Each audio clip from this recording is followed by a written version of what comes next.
Hi, this is Kiana from Western Literature class.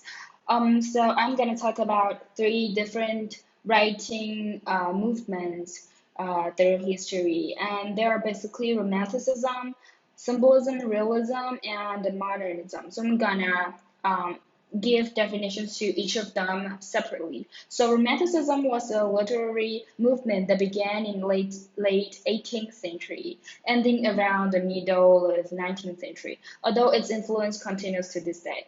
Marked by focus on individual um, a respect for nature and the primitive, and a celebration of the common man. Romanticism can be seen as a reaction to the huge changes in society that occurred during the period, including the revolutions that burned through countries like France and the United States. While symbolism is a literary device in which they use symbols, be they words, people, marks, locations, or abstract ideas to represent something beyond the literal meanings. The concept of symbolism and realism is not confined to works of literature. Symbols inhabit every corner of our daily life, like for sure. When talking about realism, we always combine realism with symbolism because they kind of have the same idea because they both reflect reality and they believe like our life, no, like literature work is like a mirror of the reality and our society. So realism is so represents reality by portraying everyday experiences as they are in real life.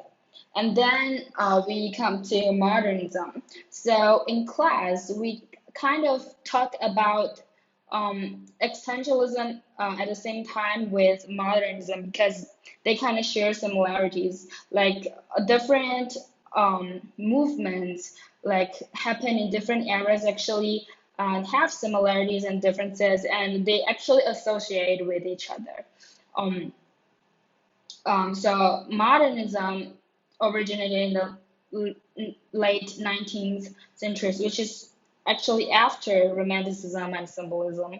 But um, a lot of movements they just happen across different eras. So they are actually have some similarities and associated with each other. So it happened mainly in the Europe and North America, and is characterized by a self-conscious break with traditional ways of writing in both poetry and prose fiction writings. So, and modernism, by definition, which in our textbook says that is a usual term for general change in attitudes and artistic strategy occurring at the beginning of the century, but there are like a lot of modernisms. And I think existentialism could be counted as one of the forms of modernism. Yeah, that's my own understanding. And I'm gonna give several examples, like poets and poem regarding different writing events. So for symbolism, I have Paul Volin as an example. So he was one of the most significant pre-symbolist poets in France, and he, to some extent, helped shaped 20th century free verse. His work, Art of Poetry, became an unofficial manifesto of new symbolist school because this work does not only reflect Verlaine's own preferences but also outlines an anti-traditional writing strategy. None of the traditional poetic strategies, such as four square rhythm of fixed images with clear outlines, were used in his work.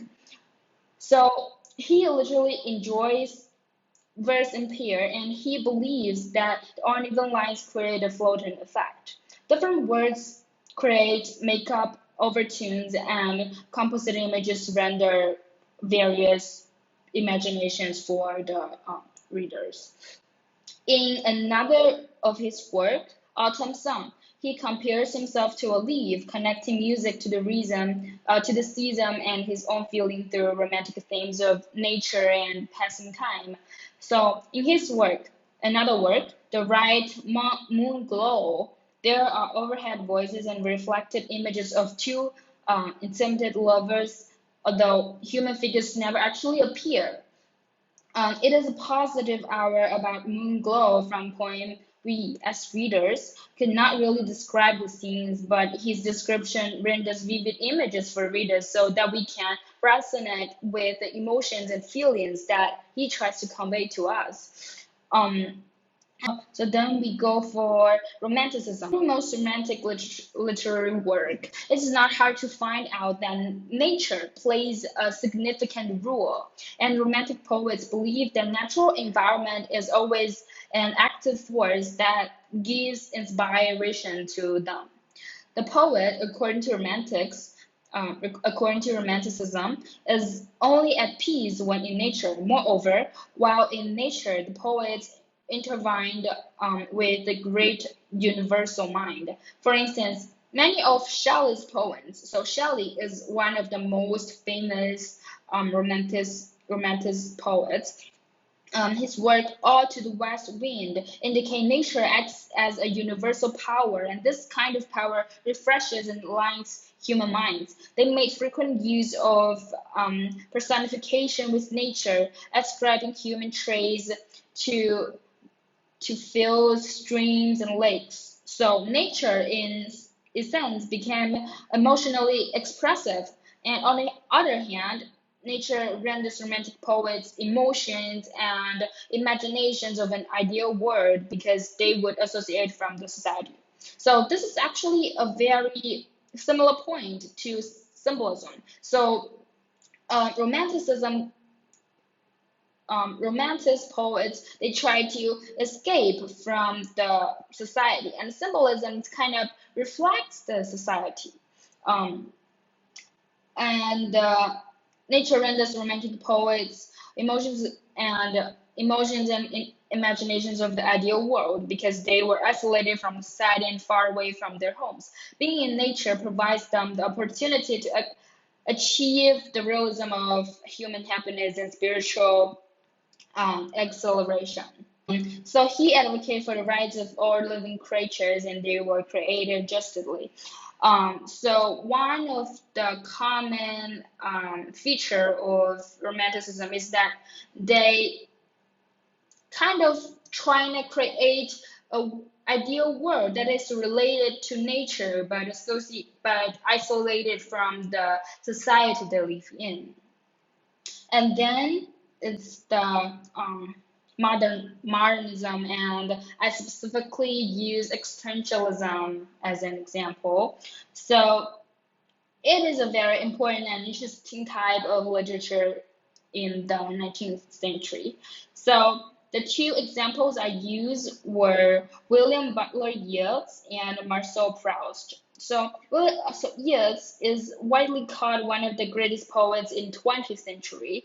He, in his childhood and youth, he spent most of time staying with other artists and poets, which was very helpful for his creation. In his early stage of his whole life, his style in poets was a romantic tradition. Most of the poems in this period were mostly folks and Irish mythology. These poets were away from reality, which is actually so we can see that realism, symbolism, and romanticism, they all trying to create a world, an ideal world that is separate from their reality. The one is Marcel Proust. So he is a French writer who lived in the 18th century. So existentialism different, a little bit different from the definition of modernism is that existentialism took existentialism takes a more religious approach. They talked more about emotional feelings like faith, religion, and love. So Marcel Proust is an example. He was a realist, existentialist writer, but he was not traditional realism. So his works is more different. So it's more like typical existentialism. So in one of his novels, its themes were about love, memory, and art, and the and it describes his growing up in chaotic environment until the narrator had to face the reality. So, in conclusion, all of the writing movements are kind of related to reality and the writer's different experiences, and it is the differences that make different styles.